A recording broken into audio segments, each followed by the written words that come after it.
Hello, everybody. My name is Dulcie Monell. I am the Troop Support Specialist in the West. Um, so tonight we are going to talk about everything included in the year end. First, let me tell you a little bit about myself. So I have been a volunteer for 23 years. My daughters, all three of them, have been in Girl Scouts, and as soon as the last one graduates this year, then they will all three be lifetime members. Um, I'm a lifetime member. Girl Scouts is my passion. Um, and I have been employed with Girl Scouts for 13 years. I've done everything in the West as far as membership specialist. I was placement for a while, and now I troop support. So, okay, so everything included in year end. So I'm going to touch just a little bit on early bird because the next Facebook Live for us is in 2 weeks and it will be all about early bird. So tonight I just wanted to remind you, don't forget early bird starts April 1st. And early bird really is the kickoff to getting things ready and up for the next year, kind of a kickstart to your beginning of your next year. It makes it so much easier if you early bird register in April instead of waiting until the end of the fiscal year. Okay, so we have lots of things due at the end of the year, and we call it the end of the year just because most troops stop meeting the end of May or even the end of April because summer things start like practice for softball, those kind of things. So Girl Scouts kind of takes a little bit of a vacation, except for camps, because we have all the summer camps. And hopefully this year we get to do those. So June 30th is the due date for a lot of things. Okay.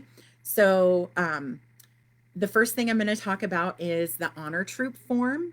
So all of these forms that I'm going to talk about tonight, you can find on our website, Girl Scouts Spirit of Nebraska. And under volunteer resources at the top. And then if you just scroll down the page, it says forms and you click on that and that's where all of these forms are, okay?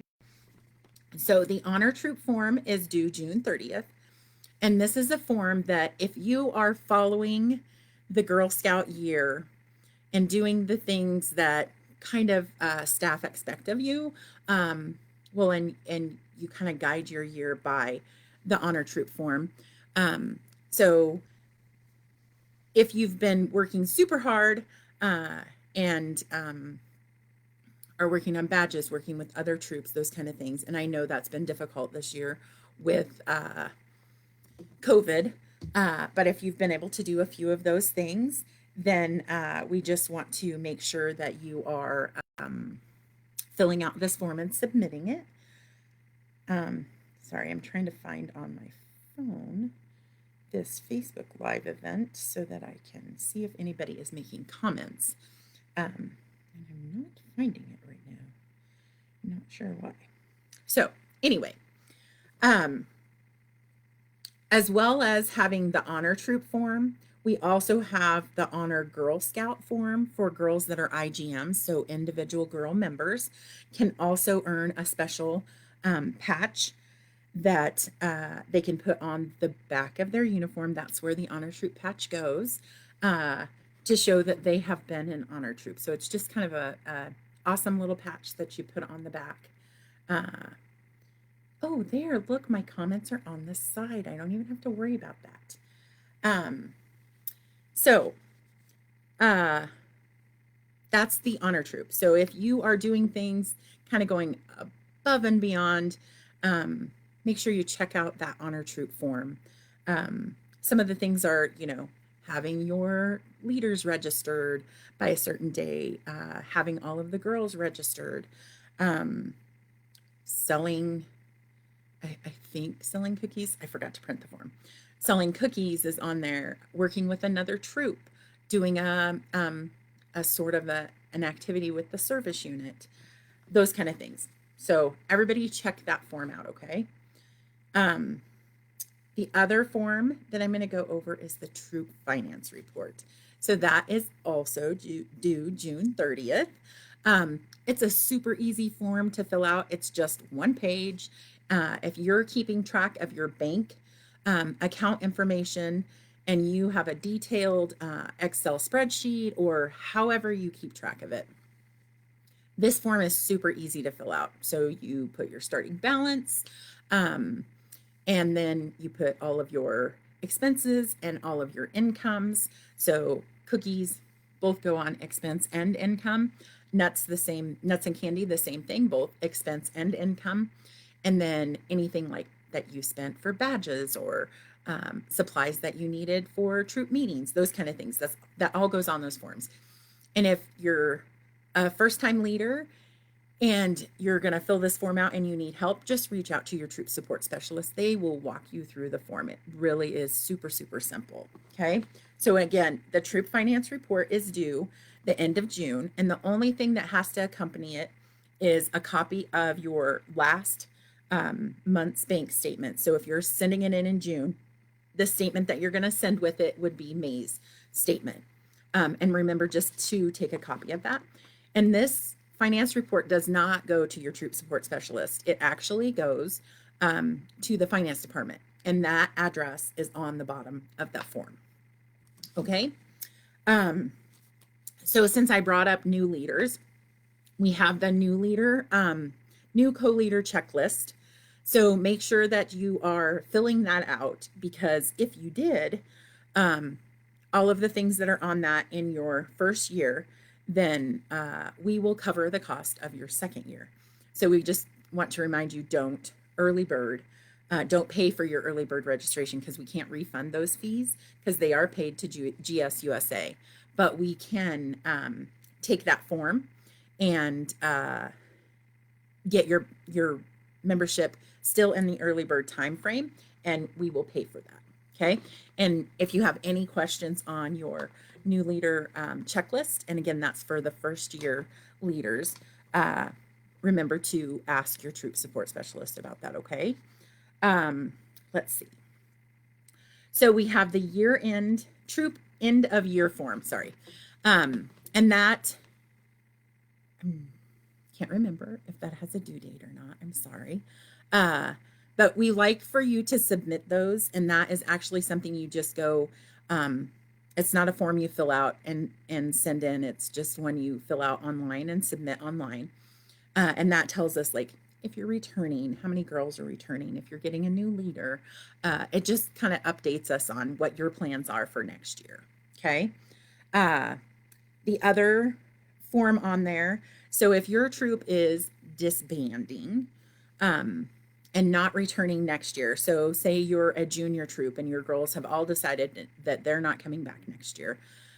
So you're not doing the troop, then we need to know that. Like, we need to know that those girls have decided not to return and that you're not returning. So if you can fill out the troop disbanding form, that would be awesome. Also, if you are a troop of graduating girls, we don't think about that as disbanding, but you are, because that troop will no longer exist. So we also would like for you to fill out that form if you have graduating girls, so that we know that we need to make that troop inactive on in our catalog. Okay. Let's see. And then the last thing before I talk about bridging is the parent end of year meeting. So we do have a parent year ending meeting guide for you to go through. So it will help you conduct this meeting with your parents. And it kind of goes over, talking about how the year is ending, what you guys are doing with your funds, if the troop is returning, are you early birding the girls, and is the troop paying for the registration if they need new uniforms? Who's paying for that? So it's kind of a very important meeting, just like the beginning of the year meeting is. So don't forget to have your parent end of year meeting. Okay.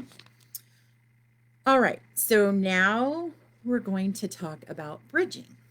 So all of the troops that bridge or I should say, girls that bridge, because some troops have multi levels of girls. So all of the girls that bridge are the girls from first grade are bridging to brownies. The girls from third grade are bridging to juniors.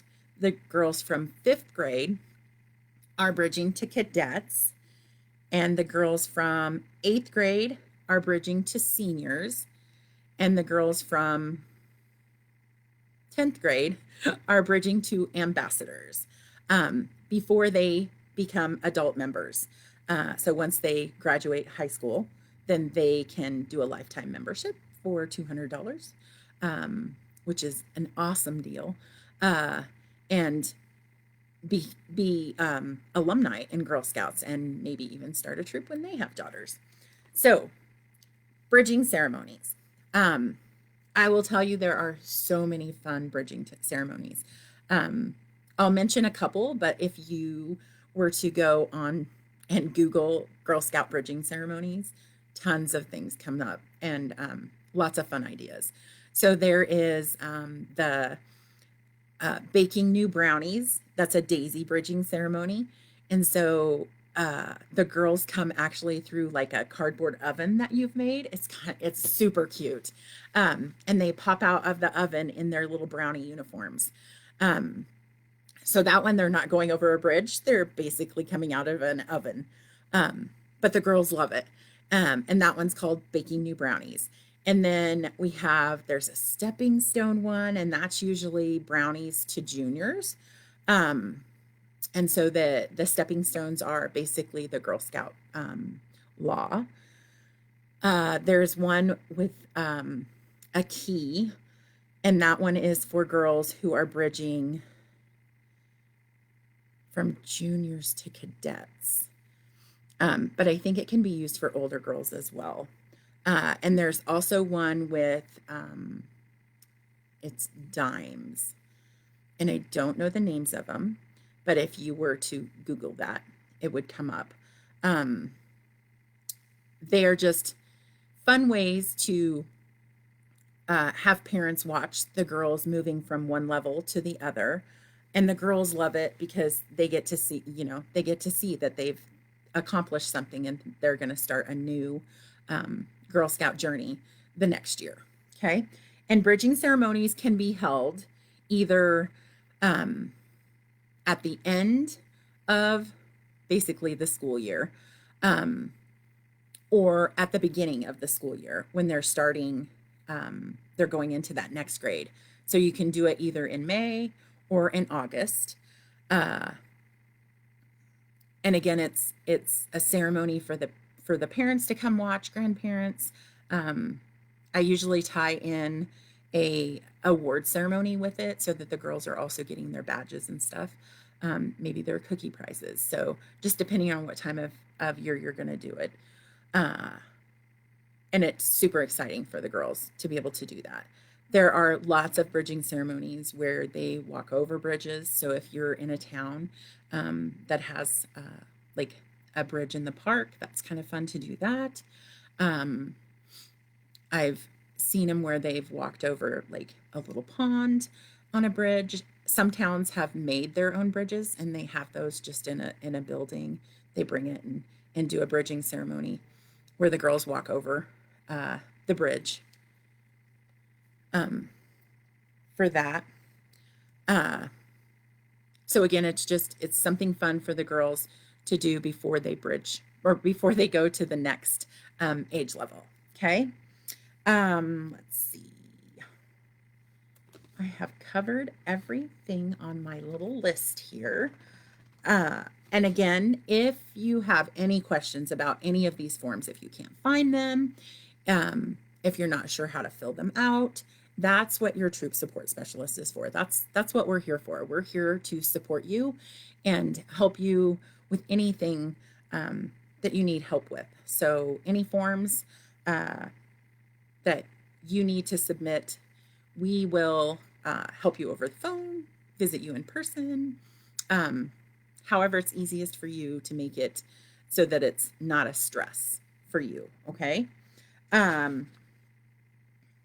Gosh, I think that's it. There doesn't seem to be any questions. So, yep, I don't think so. I just see 2 people on here. So, gosh, I hope you all are having a great cookie season. I know the girls are knocking it out of the park. So, keep that up. And leaders, if you need anything during this time, reach out to your troop support specialist. We're here. Thanks, everybody. Have a good evening. Bye.